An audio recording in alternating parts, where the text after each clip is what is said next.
안녕하십니까. 오늘은 커뮤니케이션 원칙 중 일관성의 원칙 사례 중에서 바람직하지 않은 사례를 설명드리겠습니다. 저는 인천 소재 M사에서 품질 경영팀을 담당하고 있었습니다.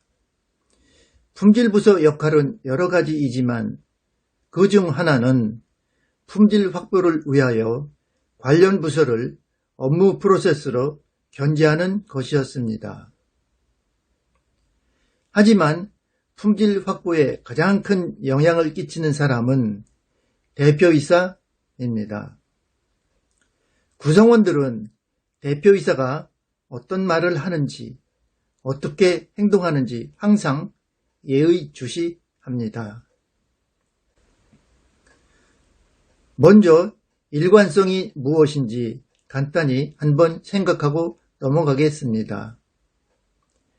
일관성이란 태도 또는 방법 등이 처음부터 끝까지 한결같은 성질을 말합니다. 예를 들면 강 박사의 논문은 논리의 일관성이 있다 또는 정부가 일관성 없는 정책을 추진하면 많은 혼란이 발생한다 등이 있습니다. 여러분이 도로에서 차량을 운전하는 경우에 만약 앞에 가는 차량이 좌측 깜빡이를 켜고 우회전하면 어떤 일이 발생될까요? 여러분들은 매우 당황하실 겁니다.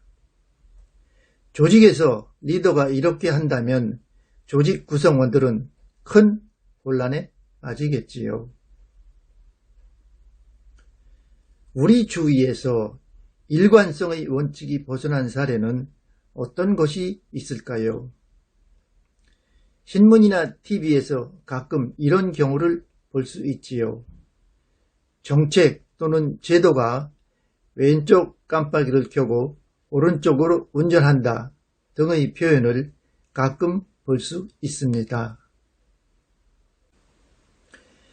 좌측 깜빡이 우회전 사례입니다.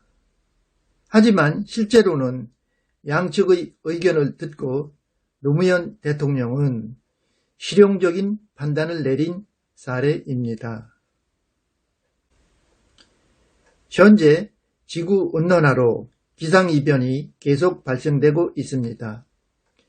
글로벌 차원의 문제인 이산화탄소 감소를 위하여 태양광 발전 시설을 주차장 또는 공장 지붕 위에다 설치하는 것은 일관성이 있다고 생각합니다.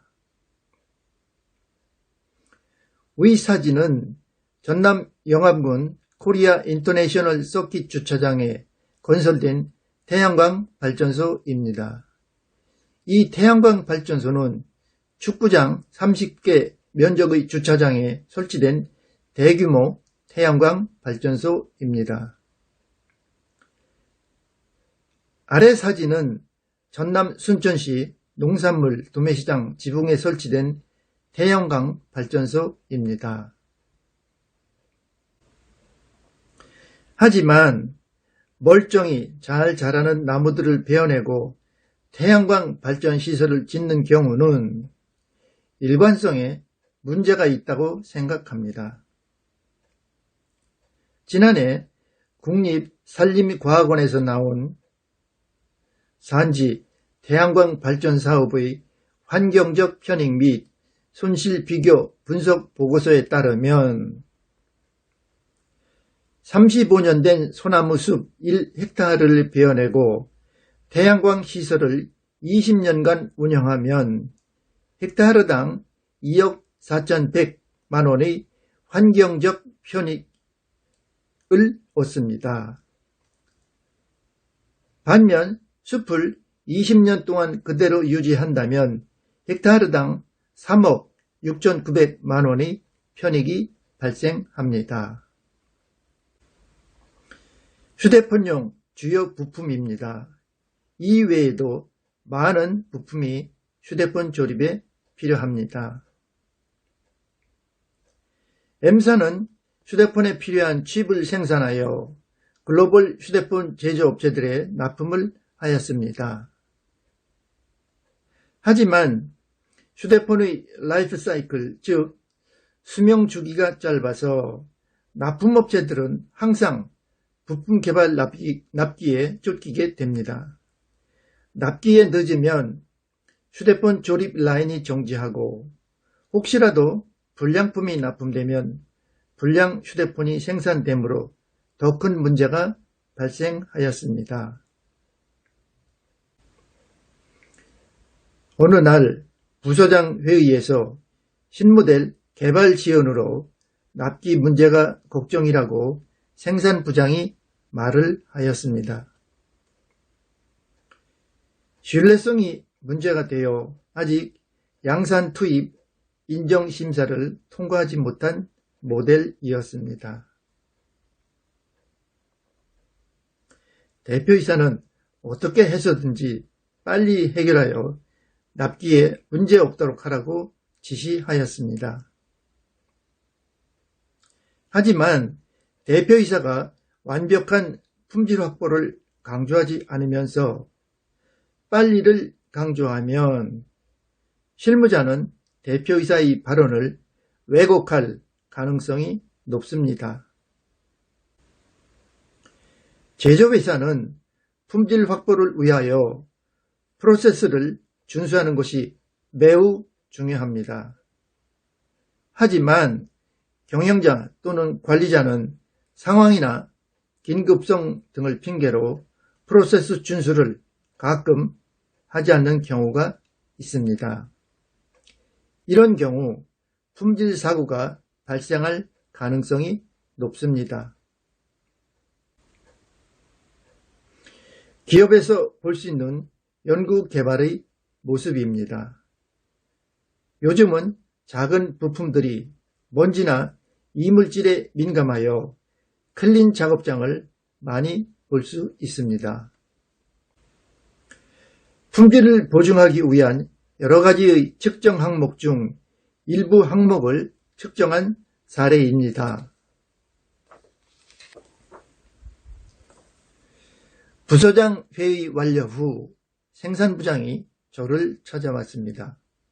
다음은 저와 생산부장이 나눈 대화입니다. 이사님, 신모델 양산 투입을 어떻게 하면 좋을까요? 무슨 소리예요? 아직 신뢰성 문제가 해결 안 됐는데 양산 투입을 어떻게 합니까? 그러긴 하지만 오늘 회의에서 사장님께서 빨리 하라고 말씀하셔서 그럽니다. 납품무 불량이 나면 진짜 큰일 납니다. 개발팀에서 해결 중이니 좀 더 기다립시다. 품질 확보의 실질적인 부서는 개발부서 또는 생산부이지만 품질부서도 어느 정도 책임이 있으므로 저는 프로세스를 준수하도록 견제 역할을 하였습니다. 더 중요한 것은 품질 확보를 위하여 대표이사의 일관성 있는 신호가 필요하다고 생각하였습니다. 이상으로 커뮤니케이션의 원칙 중 일관성 사례를 마치겠습니다. 시청해 주셔서 감사합니다. 안녕히 계십시오.